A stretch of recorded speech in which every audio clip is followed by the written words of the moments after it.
यहाँ पर प्रोटेस्ट में कुछ अभ्यर्थी हैं, उनसे जानना चाहेंगे किस मुद्दे और किस चीज़ के लिए यहाँ पर प्रोटेस्ट में शामिल हुए हैं, बताएंगे।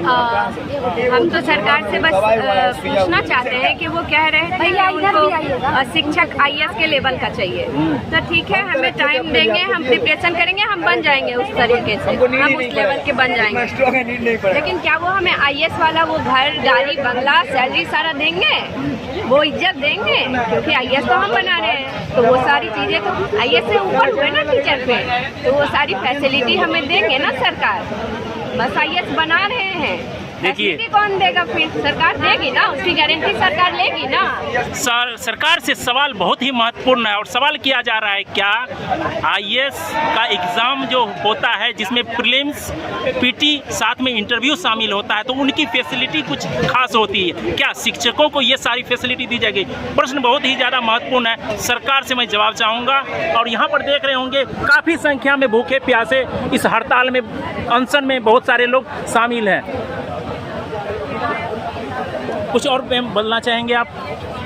मुझे तो सरकार से नाराज़गी है ही, साथ साथ हम लोग के जो स्टूडेंट हैं, हम लोग के जो संगी साथी हैं, उनसे भी बहुत ज़्यादा नाराज़गी है। जो हमारे गुरु हैं, जो हम लोग का कोर्स बेच रहे हैं, जो हम लोग को टीचर पढ़ा रहे हैं, उनसे भी बहुत ज़्यादा नाराज़गी है। और उसके साथ साथ हमारे अध्यक्ष यानी लाइब्रेरियन के अध्यक्ष भी हैं, उनसे भी बहुत बड़ा नाराज़गी। नाराज़गी किस विषय को लेकर है आपकी? इस वजह से है कि हम लोग का वैकेंसी नहीं आ रहा है, सरकार से खैर हम लोग लड़ ही रहे हैं।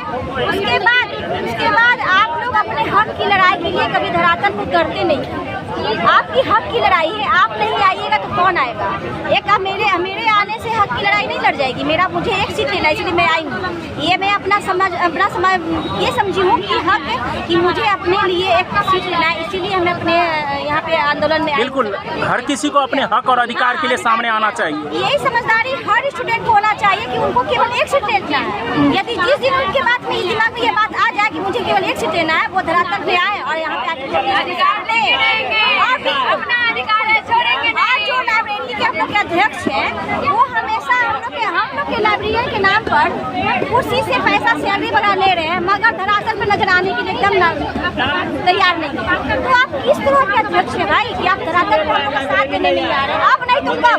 बिल्कुल बिल्कुल, अब नहीं तो कब आप आइए? किस चीज का इंतजार कर रहे हैं? टीचर भी, अध्यक्ष भी और स्टूडेंट भी। अब नहीं तो कब? इसका जवाब मुझे चाहिए।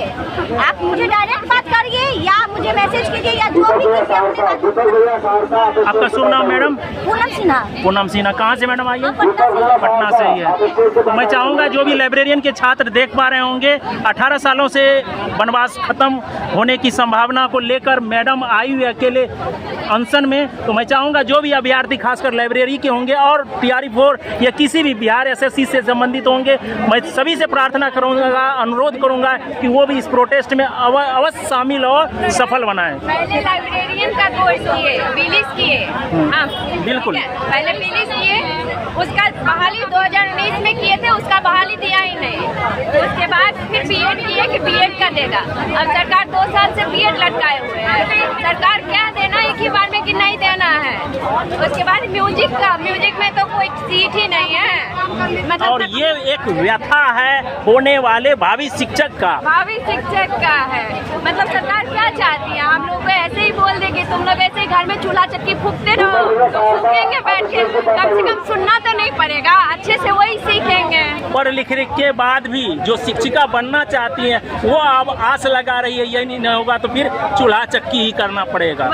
तो विनम्रता है हमारे बिहार की। यदि बिहार के शिक्षा मंत्री यदि सुन रहे होंगे, उनके कानों तक ये आवाज़ जा रही होगी, तो कोशिश करेंगे कि जिस तरह से बिहार के बिटिया को आगे बढ़ाने का काम करती है बिहार सरकार, इनकी मांगों को सुने और जल्द से जल्द इन पे अमल करें। सरकार कहती है कि हम उनके बच्चे हैं, तो उन बच्चों जैसे समझें, वो हमारे दुख को समझे कि हमें चूल्हा ना फूकने दें। वो सीटें थे लाइब्रेरियन में दें, म्यूजिक में बढ़ाएं और इसका नेगेटिव मार्किंग कम। क्या नाम हुआ? शुभ नाम मैम? अब मेरा नाम किशोरी है, मैं बेगूसराय से आई हूँ। पहने आई है, सब भूखे हैं। अभी एक बिस्किट मिला है ये लोग को खाने के लिए, और शिक्षा मंत्री जी बैठ के बिरयानी खा रहे होंगे कहीं पे। देखिए कितनी दुख की बात है कि हम लोग प्रोटेस्ट करने भी आ रहे हैं, कितने बच्चे आमरण अनशन पे भी है, लेकिन उधर दिलीप भैया का भी तबीयत खराब है। बस हम यही कहना चाहते हैं कि बिरयानी को छोड़िए और यहाँ पे आके हम लोग से बातें करिए। नहीं, स्वाभाविक है, इन बच्चों के और इनके दर्द को समझना चाहिए शिक्षा विभाग को और हमारे जो मंत्री हैं उनको।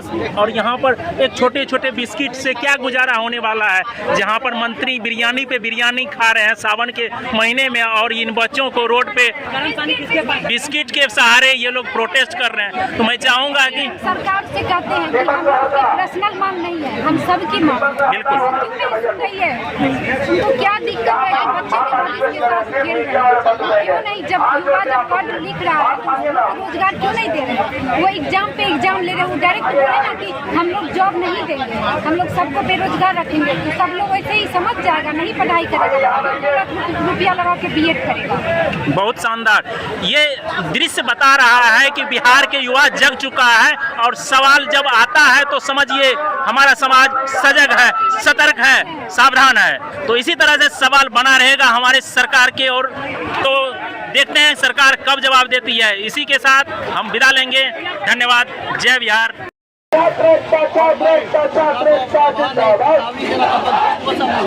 हम की सबने 27 जो समझे, अगर दिलीप भैया को कुछ हो जा रहा है तो हम चुप नहीं बैठेंगे।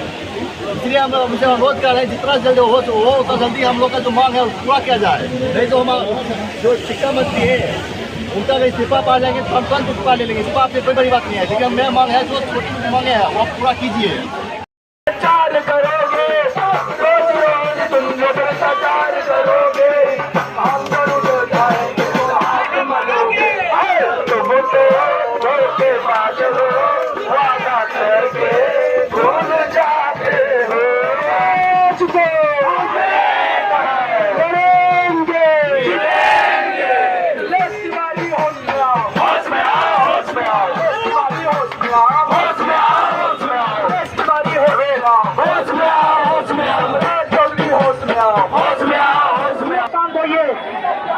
आज ये भीड़, इस भीड़ की आवाज सरकार की कानों तक गूंजनी चाहिए। और एकजुट होकर के आवाज उठाएंगे तब सरकार की कानों तक जो है ये आवाज जाएगा।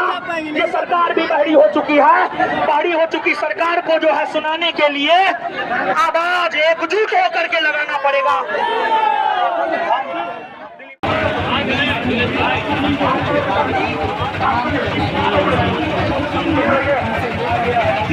मीडिया पूरा